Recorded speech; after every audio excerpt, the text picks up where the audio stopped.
Dissecting. My name's Alex Campbell. And I'm Mark Palmer. And you're watching Dissecting Trek.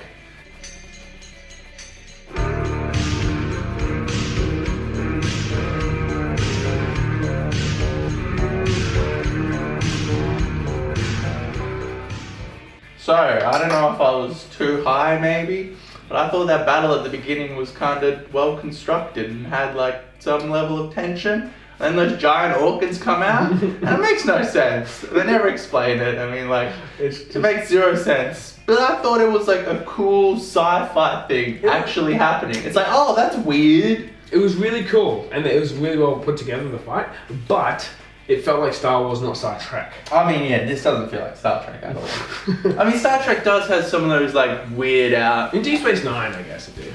Well, even, so just let me back this up a bit. Even, like, there's a TNG episode where they go through some, like, space portal and Riker and Data and somebody else get trapped inside, like, a book about this, like, casino, and they have to figure out what the narrative of the book is and get to the end. Like, Star Trek has some weird sci-fi concepts. And that was, like, a slight element of, like, an interesting... Oh, the flowers, you mean? The flowers. Like, yeah, it was like a 5-second moment where it's like, oh, a sci-fi thing is happening No, in this show. I didn't have any issues with that. It was weird, but I didn't have any issues with it at all. I like weird. Yeah, it was just, how the fuck did he manage to fucking trace them again? You know, like, kind of defeat the whole purpose of her poisoning herself. And then Seven just rocks up in the cube and she's like, I knew. Yeah, what the fuck? There's a throwaway line where she's like, oh, I sensed it in the fucking thing. She was hooked up to the Borg cube and she was able to view all the transwarp conduits and I guess go through one. And that's another thing that pissed me off, transwarp conduits. Voyager literally had to like cover itself in like armor plating, like full on armor plating from the future to be able to go through the fucking transwarp conduit. And all they had is a bit of a shaky ride. Yeah, a bit of a shaky ride. And they're shitty like podunk vibe first. I mean, in a way, I think it's 30 years in the future, maybe they adapted the technology into the standard plating for ships, but I feel like that's me just trying to make sense of it. I mean, sci-fi is a good formula to like just make up anything, and like it's not a well-written show. No. I did enjoy this episode more than most of the other episodes. I think in part because things are happening, and in part because I just don't care anymore. It's like, you know, when you see The Last Jedi, you're like, fuck, I hate this sucks. And then by the time you get to Rise of Skywalker, you're like, I don't care anymore. I'm so uninvested that the nonsensical elements are like, Yeah. Like with this, this is our 9th review, like, I've reviewed this so much, it's like, we get it. It's not well written, it doesn't make sense. So I kind of came in this episode like, who gives a fuck? Yeah. And I don't know, I mean, it was an episode. All the androids, like they're just so... Yeah. So many of them? So yeah, I, at no point in time throughout watching this whole thing did I expect Noonien Sun's son just to be making datas. It's nice to see Brent Spiner in there though. I love Brent Spiner, and in a way part of me is like, that's lazy writing, oh it's Noonien Sun's son, but in another way it's like, that is very TNG. For Brent Spiner rock up and be playing a Noonien Sun ancestor. But surely he would have had a son, he was married.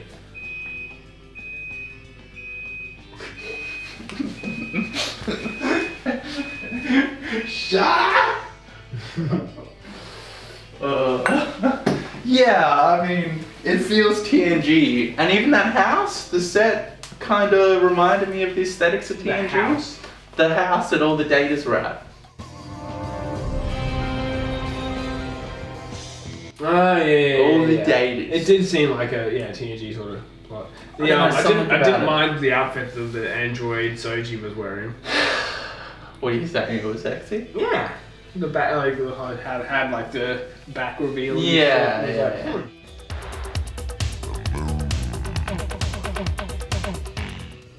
But I was from the get-go, like, she's an evil bitch. Yeah. She is going to cause this thing, and then all of a sudden... And well, I don't get why Noonien Sun's son would make all the androids have yellow skin and yellow eyes like Data and Law, other than, hey... He didn't have yellow skin, he had like a whitey, slightly yellow tint. Straight up, I'm like, that paint is not right. No, but they're trying to do Data, obviously. Well, fine, so make it white fucking paint. Make it the right paint colour. You think they could do that? The eyes were fine. Just you can do it. Because although looking at Brent Spiner and his cheeks, I'm like, that's why Data's cheeks are so fat. He had the thing over the top as well. Yeah. I mean, but it works when it's like just Brent Spiner. It's like he's an old man now. Yeah, no, it makes total sense. Yeah, but like Nguyen Sun made Data and Law that color because the settlers were unsettled that they were too human and it was freaking them out. So it was like, hey, they're androids, and he made them gold. And now I guess his son has made all these androids gold because it's like, hey... But they're like legit gold now, not just whitish. Yeah, they're actually gold. I guess just because he's trying to be reminiscent of his father's work? Yeah. And what did Bruce Maddox have to do with any of this? I don't know, it seemed pointless. Like, we didn't even know this guy existed. He makes the organisms or whatever, and he does all the Matrix shit. So from what I can tell, after the ban... Bruce Maddox took one of Data's neurons and flew to this planet to help Sun's son, who was already there making androids. But really, Bruce Maddox has nothing to do with anything. He didn't create the androids, right? And then Sun's son did. He created the like their brains and shit, I think. Okay. I mean, although to be fair, to me it kind of takes away from how special Data and Law were, that they can just so easily replicate it. I know it's just from Data's fucking hard drive or whatever the fuck it is, but it takes away from it. You know? Yeah. Also, this episode tries to have like a lot of character moments. I guess there's a few of them between different characters. The best example is Picard and Rafi, the I love you scene. And I was hoping you would never say I love you. You didn't say I love you back, but you did. Yeah. It's just, it's like basic writing 101. And even to do with this whole adventure, when you see like our crew go out into the wild world, there's this shot which is mirrored, in my mind it was reminiscent of this shot in Lord of the Rings, where you see the Fellowship coming up the mountain from Fellowship. Yeah. And the camera's panning around and you kind of get like this hero shot. I know that exact shot, I only watched it recently. Yeah, I cut it in here.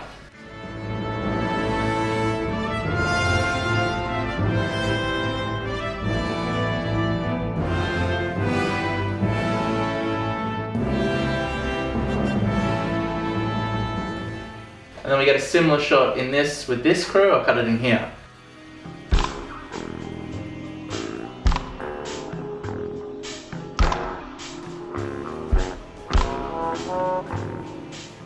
But the point is that the conflict immerses you because you care about the characters. Yeah. But we don't care about these characters.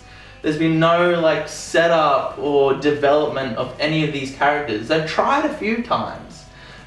But it's failed. I'm not emotionally invested in these characters. In any of them. I'm not even that emotionally invested in Picard anymore. No, I'm not emotionally invested in anything. So there's no tension or suspense around the events that are transpiring. And also like Picard and Rafi having that emotional moment. It's like they don't have a relationship. I haven't seen them have a relationship. I've been told that they're good friends. It's more of a platonic love than a... I know. It's not sexual. But even so, like, when you see a movie, you're like... All they do is argue. I know, but even in the flashbacks. But like, you need to have those character moments where you see the characters interacting and being friends. You can't just have that moment at the end of I love you or blah blah blah, whatever. Like Han and Leia, they built to that I love you, I know moment. And the thing is, this is episode 9. They could have built. Dude, they've had 10 fucking hours with these fucking characters. the captain. That's longer than watching it in 4 and 5 fucking Star Wars. Yeah. So Rios, the captain, like they did stuff with his other captain blowing his head off. Him just randomly fucking skitzing out. Rafi, nobody gives a fuck about. Fucking holograms. The Irish one and shit. Oh, that was terrible. He's wearing a fucking, like, what was it, a hat, like, it wasn't a beret, but it was there's a scene with all of them, and it's just like, this is mediocre acting and mediocre writing. Here's a fucking nerdy fucking Star Trek thing here, right here. So she wanted to replicate a glass of red wine, and they weren't allowed to do that anymore, right? Yeah. They specifically point out in Next Generation that replicators only replicate synthahol, not alcohol. I once again made up a theory that it was because it wasn't a Federation ship that they could replicate. Yeah, that's fair enough. But I feel like because he clearly was part of the Federation, as we have they pointed out in this episode, so he probably would have kept to that principle. I mean, I don't know. Yeah, and there's a throwaway line in the previous episode where it's like, he went onto the ship and it was a mistake that all the holograms came out like him, but then he just left it there. Fuck off. He just likes looking at himself, the egotistical cunt. Yeah, that's what it comes off as. Like, I would not want to be in a ship with cheap caricatures of me as a Scottish person. I probably want him to be my mate. Me as a Mexican person. It's just, the whole thing's weird. No, I just get into all the Doctor from Voyager. That's how I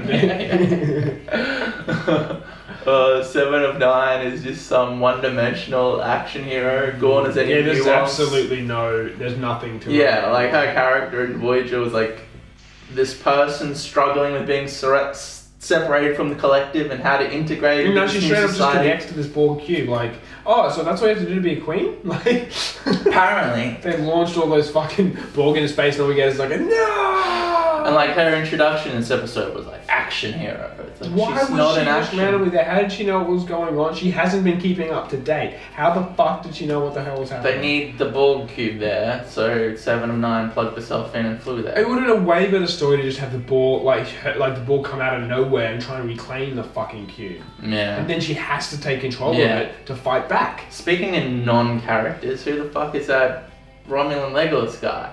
Who is he? He's Aussie, eh? He is Aussie. But we don't know him. He wasn't that Aussie at the start though. He's like Deanna Troy. He's not like a Star Trek fucking. I remember it being pretty Aussie at the beginning. Just was like, what the fuck is this guy's accent? And I didn't realise it was Australian at first. Yeah. And it's fucking Aussie, mate. Maybe it's I like, just picked up. It's like in a city like Sydney Aussie though. It's not like outback Ocker Aussie. Yeah. Picard, you're alive. This fills me with joy. Heads up!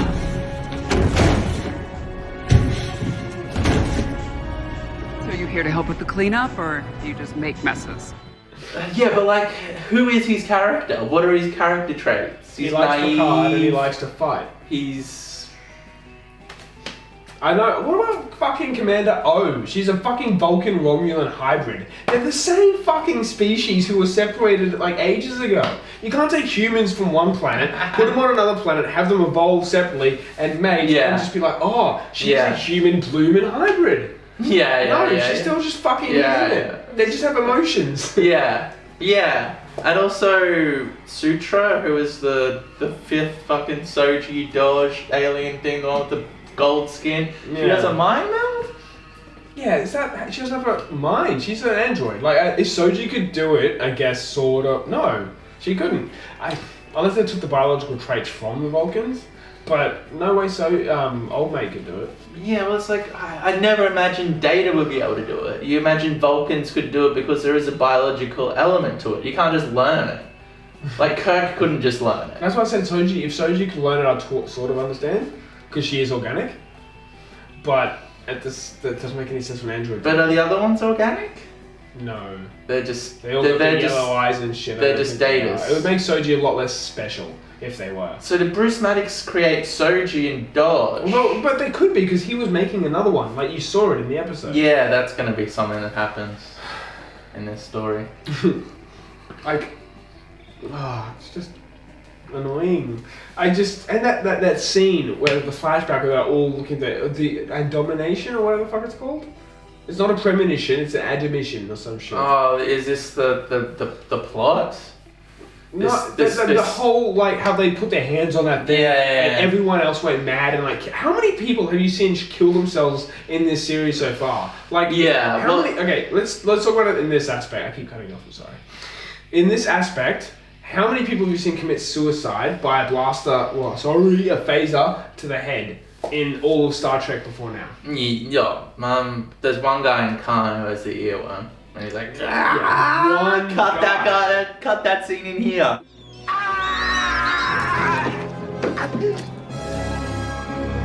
Kill him, Kirill, now!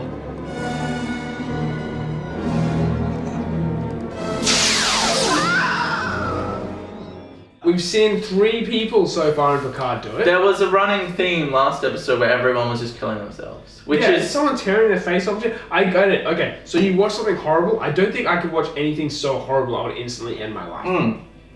Yeah, I talked about this in my last review, but like there are a lot of psychological barriers inbuilt into us that are about self-preservation. Like we have the tensile strength to bite our finger off. We could do that. but there are so many psychological barriers inbuilt into our psyche to stop that from happening. But these people are just like, at the drop of a hat, are able to kill themselves. Yeah. Rios' captain, he was like, hey, you shouldn't have killed those androids. He's like, oh, you're right. It's like, what? Could you imagine someone doing that? Hey, you shouldn't have done that. That was wrong. Yeah, you are right. Yeah, it made no fucking sense. But with the ring on the planet and the prophecy, there is a line in this where she says it was meant for androids, not humans or Romulans. So that's why they went crazy. Admittedly, in a way, I thought that was cool. The way when she saw it, you actually saw it the way it was supposed to be viewed, and had data in it. So for me, that was like, a lot of stock footage. Yeah. Like of the fox and the explosions and the flower. There's like a stock footage of the android that morphs into Data. That's just. It's not created by the show. They've gotten it off the internet. Oh, okay. I didn't realize that. It's just cheap.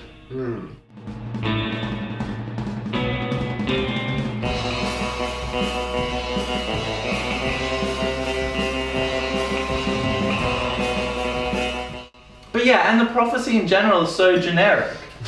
It's like, so this is what the show is about, right? This ancient race of synths are going to come and destroy all humanity because humanity is going to destroy synths because synths got too advanced. They should have had Arnie as a fucking cameo, eh? Yeah, it's Terminator, it's Dune, it's like, it's a very generic and done sci-fi concept. It's like The Matrix. The movie Transcendence with Johnny Depp. Oh yeah, I remember falling asleep during that one. Oh, you didn't watch it to the end? Nah. So it's a whole different take on AI. He's not evil.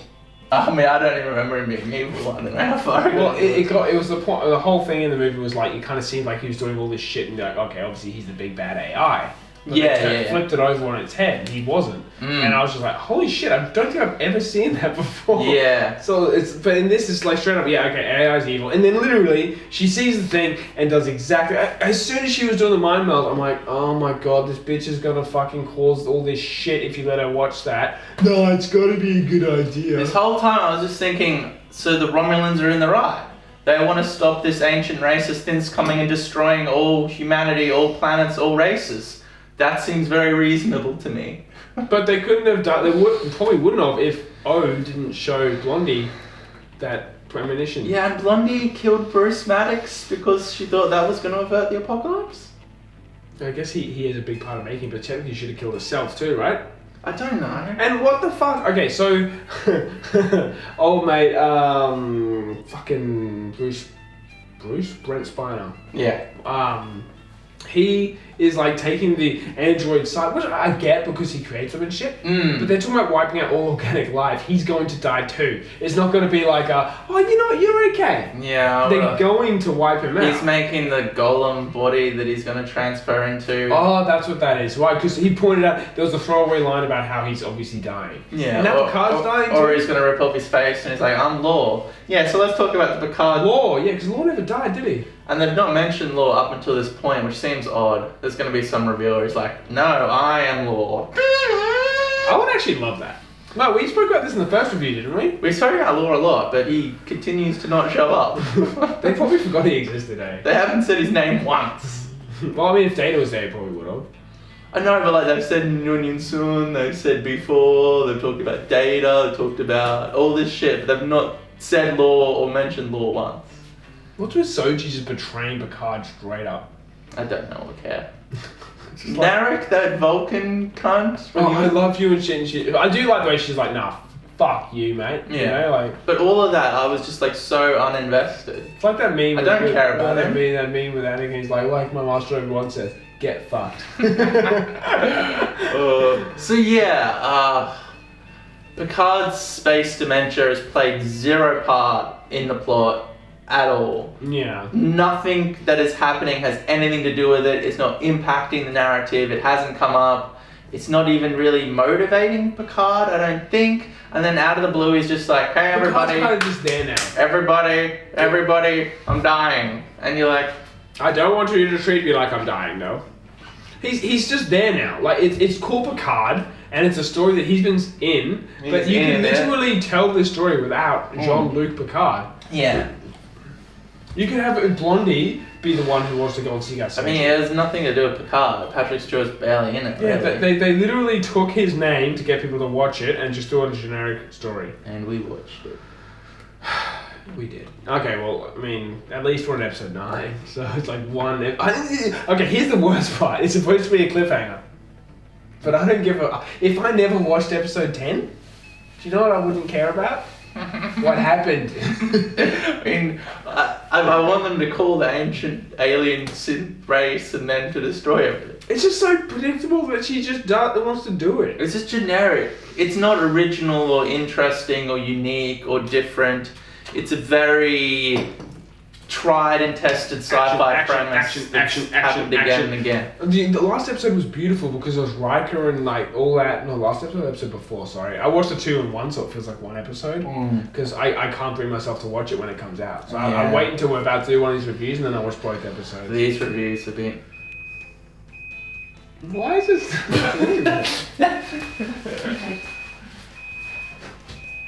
You Yeah,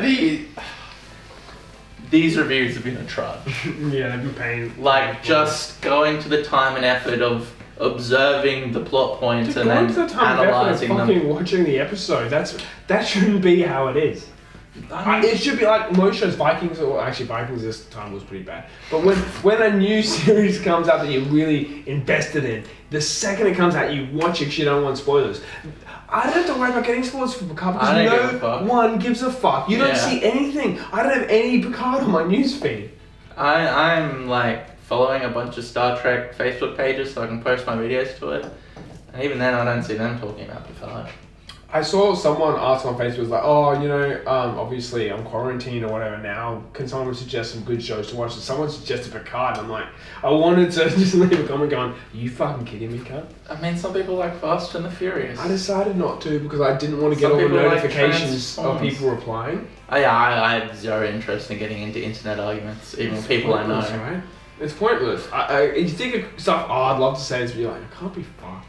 Yeah, okay. It's not worth arguing with people, especially if they're idiots. And you don't know if they're idiots. Well, if they like Picard, they are. Yeah, that's fair enough. I mean, so basically, in conclusion, the narrative isn't functioning and it doesn't have tension or suspense because A, I have no emotional investment in the characters. Yeah. So there's no stakes about me caring about what happens to them. And B, the story, even though this is probably the most exciting stuff that's happened, is still generic and boring and non-engaging. It did have that cool fight scene at the start, though. I just think I was too high. That's all I think. Well, it wasn't amazing. Well, it was like adequate. It's like, oh, this functions as an action scene. Your high salt was amazing. I was sober. It wasn't amazing. It just wasn't terrible. Yeah. And I like the flowers. I just don't get, like, when I saw, I just want to add something. All the when they said, oh, there's 200 and whatever warbirds, like, well, there's 200 and something warbirds, why did they use them to evacuate Romulans? That is pretty cool. That actually wasn't what I was going to say, I just thought about that as I said. Yeah. But I looked at them and I'm like, oh, they all look shit and like just silver and shit. What happened to the good old green they had, making them actually look like birds? I love the next gen warbird design. They are a cool design. And even the Deep Space Nine where they upped them a bit. Looks schmick. Yeah. That I love the old D7 Klingon cruisers, you know, the long neck ones. Yeah. Oh, the birds of prey. They haven't done a lot of like ship stuff in this. The original Romulan bird of prey, the one which was earlier in Picard. I love that ship design too, you know? But these are just generic and shit. And you can tell the battle is like... I'm shocked they haven't thrown Klingons in, to be honest. I think they fucked that up so bad in Discovery that it's like, we'll fuck up the Romulans now. Maybe Wesley will save the show. I mean, hey, well, Picard's been told to shut the fuck up so often, maybe Wesley will do. Or maybe Wesley will tell Picard to shut the fuck up. Wouldn't that be a twist? It's not, old man slipped over in the bottom of the shower. Everyone's just yelling at him to shut the fuck up. I like to think Wesley's married now and his missus constantly tells him to shut up. And I do think he's gay, but his partner just resents him and they have a really hollow lifestyle. But he's still wearing that jumper. Yeah, trying to get affection from Phil, but Phil is like so like gone emotionally. Phil. It's just an empty house. I just picture this like Pantera. Oh, Phil. Fucking Phil. Oh. Anyway, thank you guys for watching. And I think it's gonna be a long, long time. The touchdown brings me round again to find I'm not the man they think I am at home. No. I'm a rocket man. Rocket man. Burning out his fuse out here alone. And I think it's gonna be a long, long time. And I think it's gonna be long, long